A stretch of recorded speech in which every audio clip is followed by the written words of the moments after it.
I have 3 more topics, and all 3 of them have to do with transportation. And I'm going to increase in mind-blowing topics. The first one is just a follow-up, so it's not that mind-blowing. This company called ZeroAvia.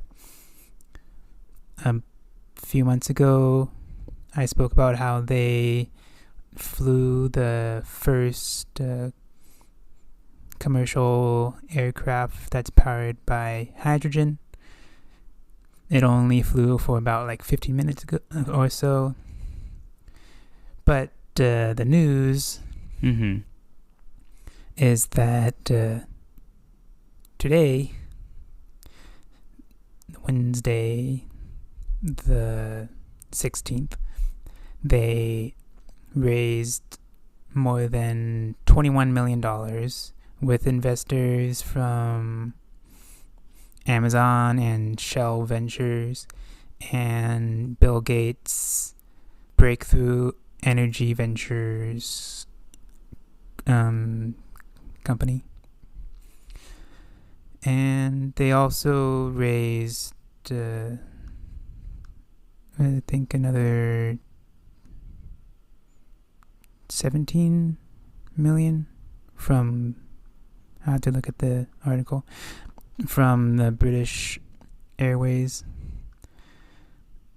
Yeah, with a total of almost $40 million in this past week. So it's a pretty good week for them.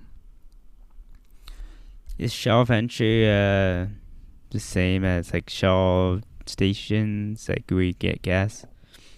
Yeah. They invest in renewable energy companies. In the article, it stated the company plans to commercialize its technology as early as 2023 with flights of up to 500 miles in aircraft of up to 20 seats, which is typically used for regional aviation and cargo transport.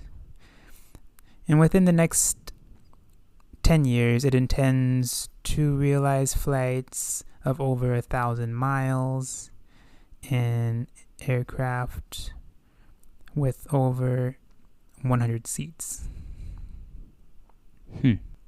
Yeah, so it seems like this company is planning to be like the next Boeing or something. Yeah. The Airbus or something. Maybe they'll be bought or something. I don't know. It's probably going to be a while. They have a long ways to go. Yeah, there'll be short distance local flights until they start going further. Yeah.